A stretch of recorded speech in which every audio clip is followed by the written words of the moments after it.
Cette époque de jeunisme politique débridé, il y a des vieux qui résistent. Bonjour Danny Cohn-Bendit. Bonjour Thomas. Je ne parle pas Vous de parlez moi. pas de moi. Non, vous avez toujours 23 ans, on le sait tous. Mais je parle des Rolling Stones. Pourquoi avoir eu envie de nous parler des Rolling Stones ce matin, Danny? Eh bien Thomas, dans une période où les vieux dégagent, mais alors rapidement, dans le monde réel, eh bien ce n'est pas évident. La preuve, donc par les Rolling Stones, 13 concerts cet automne. Allemagne, Suède, Danemark, Hollande, Italie et la France. Waouh, je suis déjà en marche pour m'acheter mes billets. Fascinant, réconfortant les vieux. D'ailleurs, toute proportion gardée, vous avez vu les vieux défenseurs de la Juventus contre les jeunes de Monaco? C'était pas mal non plus. C'est vrai que c'était Donc, pas mal. Mick Jagger, Keith Richards sauvent notre honneur pour nous les vieux. Et je ne sais pas ce qu'ils mettent tous les matins dans leur muesli, mais attention, ça dégage, c'est formidable. Et moi, je trouve que c'est à souligner dans cette période maussade. Pour nous, la retraite à 60 ans, c'est pas pour tout le monde. Je pense qu'ils mettent exactement la même chose que vous dans leur muesli.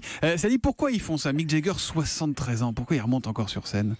Alors, visiblement, sûrement, l'argent, vous savez, avec le nombre d'enfants et de femmes qu'ils ont les uns et les autres, ils ont besoin quand même du planche à billets pour payer toutes les pensions alimentaires. Et puis, il y a d'autres raisons, surtout, ils aiment ça, l'adrénaline du concert, le peuple devant eux, les 20 000, 30 000. D'ailleurs, c'est la même chose que les politiques en campagne électorale. Quand vous faites un grand meeting, regardez, et imaginez les bons, quoi, Jean-Luc Mélenchon, Marine Le Pen, 100 grands meetings, mais ça serait terrible pour eux, ça serait incroyable. Et d'ailleurs, le petit Emmanuel, il a pris goût petit à petit à ces grands meetings. Donc c'est la même chose.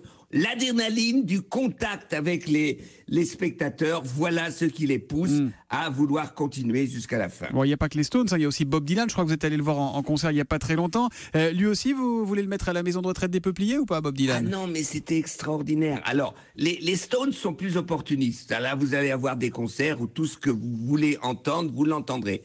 Pour Bob Dylan, c'est autre chose. Alors, il monte sur scène, il dit pas bonjour, il commence à chanter, il chante, c'est très beau, il a toujours cette voix extraordinaire, mais vous reconnaissez à peine ses chansons. Il a tout relooké, et puis après, au bout d'une heure et demie, il se lève, il dit pas au revoir, et il quitte la scène. C'est autre chose. Mais que ça soit Mick Jagger, que ça soit Bob Dylan, c'est formidable, c'est vieux, vive les vieux. Eh ben, on va écouter quelques notes de votre chanson préférée des Rolling Stones, Satisfaction.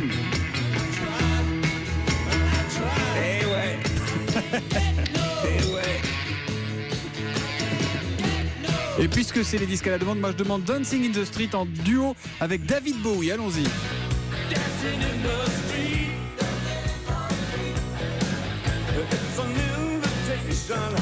Merci Danny Cohn-Bendit, à demain juste avant 8h À demain pour l'humeur. Thomas, ciao ciao.